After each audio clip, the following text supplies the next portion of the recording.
નમસ્કાર મિત્રો, સ્વાગત છે તમારું અમારી YouTube ચેનલમાં। તો મિત્રો, જીએસએસબી એટલે કે ગુજરાત ગૌણ સેવા પસંદગી મંડળ દ્વારા રેખનકાર વર્ગ 3 ની પોસ્ટો ભરતી જાહેર કરવામાં આવી છે। તો ભરતી વિશે તમામ માહિતી એક જ વિડીયોમાં મેળવી લેશું, પરંતુ તે પહેલા વિડીયો ગમે તો લાઈક અને શેર કરી દેજો। ચેનલમાં નવા હોય તો ચેનલને સબસ્ક્રાઇબ કરી દેજો। તો ચાલો મિત્રો, વિડીયોની શરૂઆત કરીએ।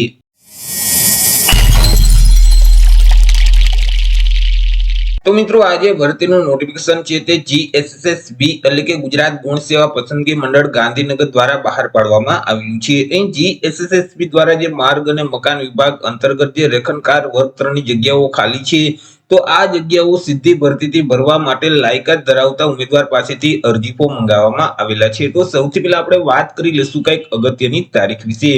હવે મિત્રો, આ જે ભરતી છે તેમાં જો તમારે અરજી કરવી હોય તો ઓનલાઈન અરજી ફોર્મ છે તે ભરવાનું રહેશે। ઓનલાઈન અરજી ફોર્મ ઓલરેડી શરૂ કરી દેવામાં આવેલા છે। 16/1/2026 થી અરજી ફોર્મ શરૂ કરવામાં આવેલા છે। 16/1/2026 થી લઈ અને 30/1/2026 સુધી તમારે ઓનલાઈન અરજી કરવાની રહેશે। ઓનલાઈન અરજી ફોર્મ જે ઓજાસનું પોર્ટલ છે એટલે કે ojas.gujarat.gov.in નામની જે વેબસાઇટ છે તે વેબસાઇટ ઉપર જઈ અને તમારે 30/1/2026 સુધીમાં અરજી કરી દેવાની રહેશે। મિત્રો, આ ભરતીમાં જો તમારે ઘર બેઠા જ ઓનલાઈન અરજી ફોર્મ ભરવું હોય તો અમારે જે WhatsApp નંબર છે 6352228352, આ નંબર પર તમે WhatsApp પર મેસેજ કરશો કે અમારે રેખનકારમાં અરજી ફોર્મ ભરવું છે, તો તમને નજીવી ફી સાથે ઘર બેઠા જ ઓનલાઈન અરજી કરી દેવામાં આવશે। ચર્ચા કરી લઈએ જગ્યા વિશે કે કુલ કેટલી જગ્યા છે અને કેટેગરી મુજબ કેટલી જગ્યા રહેશે। તો કે કુલ 52 જેટલી જગ્યા પર આ ભરતી જાહેર કરવામાં આવી છે। આ જે 52 જગ્યા છે તેમાં 33 જગ્યા સામાન્ય વર્ગના ઉમેદવાર માટે રહેશે। 33 માંથી 9 જગ્યા મહિલા માટે અનામત રહેશે। ઈડબ્લ્યુએસ એટલે કે આર્થિક રીતે નબળા વર્ગના જે ઉમેદવાર છે તેના માટે 6 જગ્યા રહેશે। સામાજિક અને શૈક્ષણિક રીતે પછાત વર્ગના ઉમેદવાર માટે 7 જગ્યા રહેશે।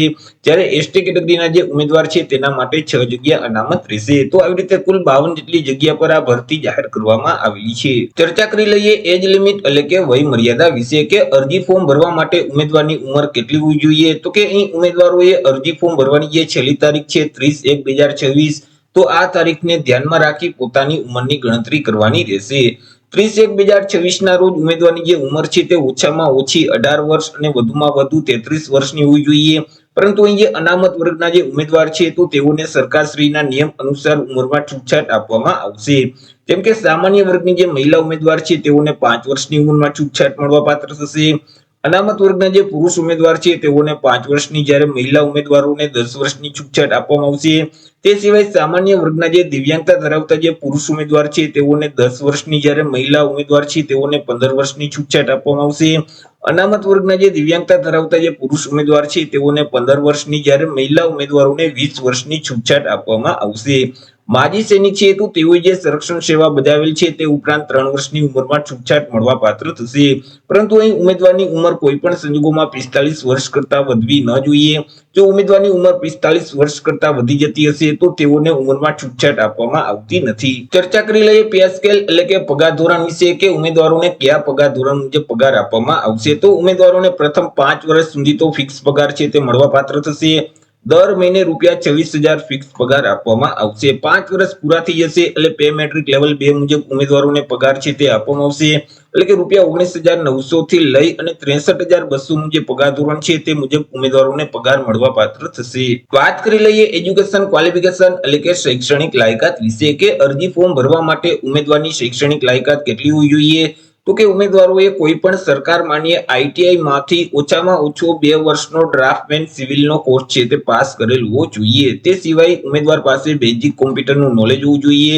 ઉમેદવાર છે તે ગુજરાતી ભાષા અથવા હિન્દી ભાષા અથવા તો બંને ભાષાના જાણકાર હોવા જોઈએ। જે ઉમેદવારોએ સિવિલ ડ્રાફ્ટમેનનો કોર્સ આઈટીઆઈ માંથી પાસ કરેલ છે 2 વર્ષનો, તે ઉમેદવાર આ ભરતીમાં અરજી કરી શકશે। ચર્ચા કરી લઈએ પરીક્ષા ફી વિશે કે કયા ઉમેદવારોએ કેટલી પરીક્ષા ફી ભરવાની રહેશે। તો અહીં તમામ વર્ગના ઉમેદવારોએ પરીક્ષા ફી ભરવાની છે કે જેમાં બિન અનામત વર્ગના જે પુરુષ ઉમેદવાર છે તેઓએ ₹500 ફી ભરવાની રહેશે। તે સિવાય અનામત વર્ગના જે તમામ ઉમેદવાર છે જેમ કે તમામ વર્ગની મહિલા ઉમેદવાર છે, સામાજિક અને શૈક્ષણિક રીતે પછાત વર્ગના ઉમેદવાર છે, અનુસૂચિત જાતિ અનુસૂચિત જનજાતિના ઉમેદવાર છે, આર્થિક રીતે નબળા વર્ગના ઉમેદવાર છે, દિવ્યાંગ અને માજી સૈનિક છે, તો આ તમામ અનામત વર્ગના જે ઉમેદવાર છે તો તેઓએ પરીક્ષા ફી તરીકે ₹400 ભરવાના રહેશે। પરંતુ ઉમેદવાર પરીક્ષામાં હાજર રહેશે એટલે કે પરીક્ષા આપશે તો તેવા સંજોગોમાં તેઓએ જે ફી ભરેલ છે તે ફી તેઓને પરત કરી દેવામાં આવશે। પરીક્ષા ફી છે તે તમારે ઓનલાઈન જ ભરવાની રહેશે. 2/2/2026 સુધી તમે net banking, credit card, debit card કે યુપીઆઈ ના માધ્યમથી પરીક્ષા ફી ભરી શકશો. વાત કરી લઈએ સિલેક્શન પ્રોસેસ વિશે કે ઉમેદવારનું સિલેક્શન કેવી રીતે કરવામાં આવશે. તો ઉમેદવારનું સિલેક્શન છે તે એક સ્પર્ધાત્મક પરીક્ષાના માધ્યમથી કરવામાં આવશે. આ જે પરીક્ષા છે તે હેતુલક્ષી પ્રકારની રહેશે, એટલે કે તેમાં એમસીક્યુ પ્રકારના પ્રશ્ન પૂછવામાં આવશે. તમને જે ક્વેશ્ચન પેપર આપવામાં આવશે તેમાં અલગ અલગ બે વિભાગ હશે, વિભાગ એ અને વિભાગ બી. બંને વિભાગ ફરજિયાત આપવાના રહેશે અને બંને વિભાગમાં પાસ થવું ફરજિયાત રહેશે. વિભાગ એમાં કુલ 90 એમસીક્યુ પ્રકારના પ્રશ્ન પૂછવામાં આવશે. એક પ્રશ્નનો 1 માર્ક એટલે 90 માર્કનો વિભાગ એ રહેશે કે જેમાં તાર્કિક કસોટીઓ અને ડેટા ઇન્ટરપ્રિટેશનને લગતા જે પ્રશ્ન છે, એટલે કે રીઝનિંગ પ્રકારના જે દાખલાઓ છે તેવા 30 પ્રશ્ન પૂછવામાં આવશે કે જેમના 30 માર્ક રહેશે. ગાણિતિક કસોટીઓ એટલે કે ગણિત સંબંધિત જે દાખલાઓ છે તેવા પણ 30 દાખલા પૂછવામાં આવશે કે જેમના પણ 30 માર્ક રહેશે. તે સિવાય ભારતનું જે બંધારણ છે, વર્તમાન પ્રવાહો છે, અંગ્રેજી અને ગુજરાતી ગ્રામર સંબંધિત 30 પ્રશ્ન પૂછવામાં આવશે કે જેમના પણ 30 માર્ક રહેશે. આવી રીતે વિભાગ એમાં કુલ 90 એમસીક્યુ પ્રકારના પ્રશ્ન છે તે પૂછવામાં આવશે. જ્યારે વિભાગ બી છે તેમાં સંબંધિત વિષય અને તેની ઉપયોગિતાને લગતા જે પ્રશ્ન છે, એટલે કે તમે જે આઈટીઆઈ માંથી ડ્રાફ્ટમેન સિવિલનો કોર્સ પાસ કરેલ છે તેમાંથી 120 પ્રશ્ન પૂછવામાં આવશે કે જેમના 120 માર્ક રહેશે. આવી રીતે વિભાગ એમાં 90 પ્રશ્ન, વિભાગ બી માં 120 પ્રશ્ન, એટલે કે કુલ 210 પ્રશ્ન પૂછવામાં આવશે. 210 માર્કનું પેપર રહેશે. પેપર લખવા માટે 180 મિનિટ એટલે કે 3 કલાકનો સમયગાળો આપવામાં આવશે. આ જે પરીક્ષા છે તેમાં માઇનસ પદ્ધતિ લાગુ પડશે. તમે જો પ્રશ્નનો જવાબ છે તે ખોટો ટીક કરશો તો તમે જે પ્રશ્નનો સાચો જવાબ આપેલ છે અને તમને 1 માર્ક મળેલ છે તેમાંથી 0.25 માર્ક એટલે કે 1/4 માર્ક છે તે માઇનસ કરી દેવામાં આવશે. એ મિત્રો વિભાગ એ છે તેમાં પાસ થવા માટે ઓછામાં ઓછા તમારે 40% ફરજિયાત લેવાના રહેશે.